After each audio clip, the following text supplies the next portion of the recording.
Bienvenue sur ma chaîne principale. Alerte collecteur de données, Slay Society est de retour. Les gens adorent les vidéos sur le détachement et je pense que c'est parce que nous sommes tous attachés. Quand serons-nous libres? Le détachement consiste à faire de vous le centre de votre monde plutôt que de faire de quelqu'un d'autre le centre de votre monde. Ainsi, si quelqu'un choisit de quitter votre vie, votre monde ne s'écroule pas. Cela signifie également que vous ne permettez pas à d'autres personnes de faire de vous le centre de leur monde. Parce qu'ils vous mettent sur un piédestal. Et devinez quoi, vous tomberez toujours de ce piédestal, quoi qu'il arrive.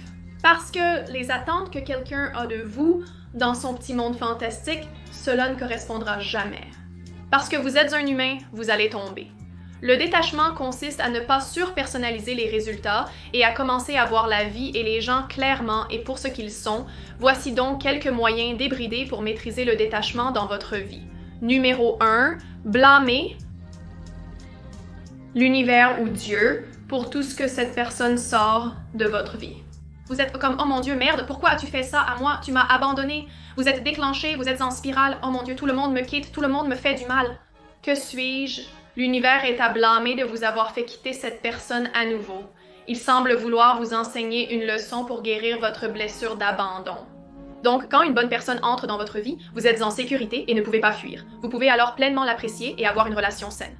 Lorsque vous changez simplement de perspective, tout ne m'arrive pas, cela m'arrive pour moi.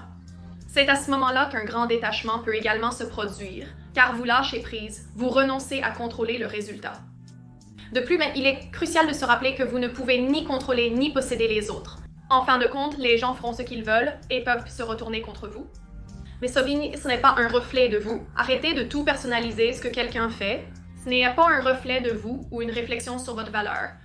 Une partie de la maîtrise du détachement est la capacité à être ainsi.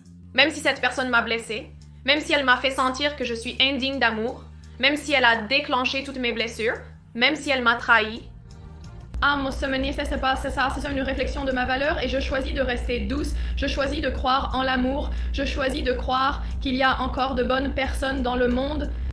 Parce que quand quelqu'un vous blesse, vous voulez vous fermer et surtout s'il confirme vos peurs. Comme ce n'est pas la première personne qui l'a fait, ça pourrait être la troisième, la cinquième.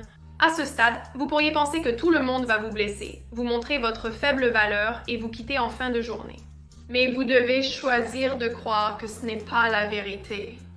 Et en fin de compte, la réalité ne fait que refléter ce qui est à l'intérieur et vos peurs les plus profondes. Donc, vous devez laisser les gens être qui ils vont être, vous devez les laisser partir s'ils veulent vous quitter. Ne mettez pas les gens sur un piédestal. Si vous êtes quelqu'un qui a un trouble de la personnalité limite ou un état de stress post-traumatique, votre attachement anxieux, même les personnes à attachement évitant font cela. Vous pourriez rencontrer quelqu'un et vous attacher très rapidement à lui, vous avez l'impression qu'il voit votre âme. Je n'ai jamais rencontré quelqu'un qui m'a vu ainsi et vous pouvez vous attacher si vite. Sachez que ce qui arrive rapidement se termine généralement tout aussi vite, car il n'y a en réalité aucune profondeur. Et il n'y a pas de temps dans cette relation, et souvent, quand les choses commencent si vite, c'est parce que vous l'idéalisez. Tu es tout ce que je cherchais, tu ne vois pas les défauts, tu es aveuglé, et finalement tu commences à voir les défauts. Avec le temps, tout se révèle et s'effondre. C'est pourquoi il est si important de se détacher du résultat d'une personne. Attendre et les laisser vous montrer exactement qui ils sont et ne pas essayer de le voir différemment. Si quelqu'un vous montre qu'il ne se soucie pas, mais dans le passé, ils vous ont montré. J'y tenais beaucoup. Vous pourriez rester pour dire « Oh, voyons s'ils changent ». Peut-être ils vivent une épreuve et vous pourriez tenter de changer le discours à ce sujet. Non, ils se soucient de moi parce qu'avant, ils faisaient X, Y, Z. Les gens et les circonstances changent indépendamment de notre volonté. Je dis toujours à mes amis, quand vous savez qu'il y a une situation avec un homme, oh, dans le passé, qu'il avait l'habitude de faire X, Y, Z, nous nous accrochons à cette idée de « Oh, peut-être qu'ils peuvent redevenir cela ». Je dis toujours qu'il t'aimait à ce moment-là, c'est pourquoi il a fait tout ça. Il ne t'aime pas maintenant. Pourquoi il ne t'aime pas maintenant? Nous ne savons pas. Cela aurait pu être quelque chose que tu as fait. Cela aurait pu être quelque chose qui a changé dans sa vie. Il pourrait y avoir une autre personne. Nous savons que les amitiés, comme beaucoup de choses, échappent à notre contrôle. Donc, si nous sommes capables de lâcher prise et de ne pas laisser cette personne affecter notre identité, être solide en nous-mêmes. C'est à ce moment-là que vous avez maîtrisé le détachement. Parce que même si quelqu'un qui a tant compté pour vous vous a aimé ou vous a fait du mal, vous savez que vous avez vous-même, vous savez que sans eux, vous êtes toujours entier. Collecteurs de données, nous sortons pour obtenir des données. Nous, les femmes, nous nous attachons très facilement aux hommes. Et je pense que cela est profondément enraciné dans le fait que nous voulons nous sentir choisis. Nous entrons souvent dans des relations, surtout dans le passé, avant qu'il y avait beaucoup de ce contenu comme Shira 7 en ligne. Nous entrions en relation parce qu'un homme nous choisissait et non parce que c'était notre propre volonté. Mais maintenant, ça change, nous décidons, est-ce que je veux vraiment choisir cet homme juste parce qu'il m'a choisi? Devrais-je même être avec lui? Nous sortions ensemble non pas pour des rendez-vous, mais pour nous sentir choisis et spéciales. Mais vous savez, mes amis qui ont eu les relations les plus réussies étaient toujours détachés, ils sortaient ensemble pour des rendez-vous. Cela signifiait qu'ils devaient regarder cette vidéo. En réalité, ils cherchaient à mieux se connaître. S'ils pensaient vouloir la chose A, B, C, ils sortaient avec le gars qui l'avait, ils ont réalisé que ce n'était pas fait pour eux. Ils l'ont découvert en sortant ensemble, sans s'attacher. J'ai commencé à sortir à 22 ans, peu après ma rupture avec mon ex à l'âge de 20 ou 21 ans. Je n'ai pas eu de rendez-vous pendant 2 ans parce que, honnêtement, je me sentais comme un enfant et je ne l'étais pas. Sortir avec quelqu'un n'était même pas dans mes préoccupations. Donc, quand j'ai commencé à sortir, parce que j'avais si peu de données, je m'attachais. Je m'attachais parce que je n'avais pas d'autres données à disposition. Plus jeune, quand quelqu'un ne m'aimait pas, je me demandais ce qui n'allait pas chez moi. Aujourd'hui, je me pose toujours la question. Je sors encore parfois, mais nous ne communiquons plus. Pas même un salut, rien n'a été acheté. Il y a juste un fantôme. Cela ne m'affecte pas, détaché. C'est 1 ou 2 rendez-vous, peu importe. Mais à chaque fois, j'ai réalisé que je ne m'entendais pas vraiment avec ce type de personne. Je cherche en fait plutôt cela. Cela peut mener à un autre point. Le détachement consiste aussi à ne pas rester là où on n'est pas le bienvenu. Cela renvoie à notre désir d'être choisi si quelqu'un nous rejette, à la blessure en nous qui ne veut pas être abandonnée. On pourrait se battre pour gagner leur affection et leur amour. Éprouvez votre valeur comme « s'il vous plaît » comme. Ce n'est pas une question d'être aimé, mais d'être choisi et vu. Pourquoi me rejetez-vous? Laissez-moi vous montrer que je suis si génial. Vous ne savez peut-être même pas que vous le faites, mais vous vous produisez. Vous pouvez jouer avec vos amis ou pour vous-même. L'important est de définir vos propres limites. Là où je ne suis pas choisie, là où je ne suis pas aimée, même dans les amitiés, je dois partir et je dois me choisir. Rien de ce qui est fait pour vous, vous n'avez pas besoin de le poursuivre, vous n'avez pas besoin de prouver votre valeur à qui que ce soit et c'est aussi une question d'alignement. Certaines personnes ne sont pas sur notre fréquence. Nous nous lions avec celles qui sont sur notre même niveau énergétique. Si quelqu'un est là-haut, il va attirer des gens là-haut. Si vous êtes ici, vous allez être attirés par eux et ils ne vont pas être attirés par vous. Il doit y avoir un équilibre. Nous obtenons exactement ce que nous émettons. Nous attirons exactement qui nous sommes. Par exemple, une personne de haute vibration narcissique pourrait être très douce et facilement manipulable.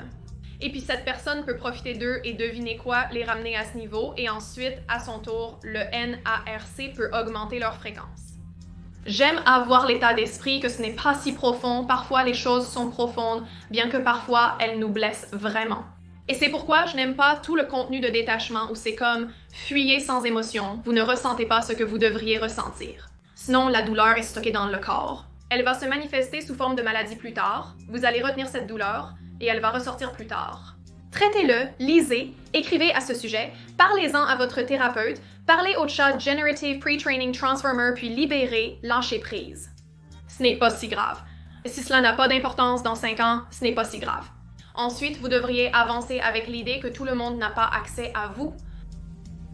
Je ne me souviens pas qui a dit cela, mais il disait « Si tu te vois comme un roi ou une reine, mais que tu laisses quelqu'un avoir accès à toi si facilement. » Il passe devant les dieux de la reine car elle est assise sur un trône entourée de ses divinités.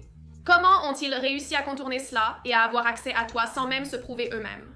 Penses-tu que les dieux de la reine vont laisser n'importe qui passer pour voir la reine? Ils pourraient avoir une bombe, ils pourraient essayer de tuer la reine.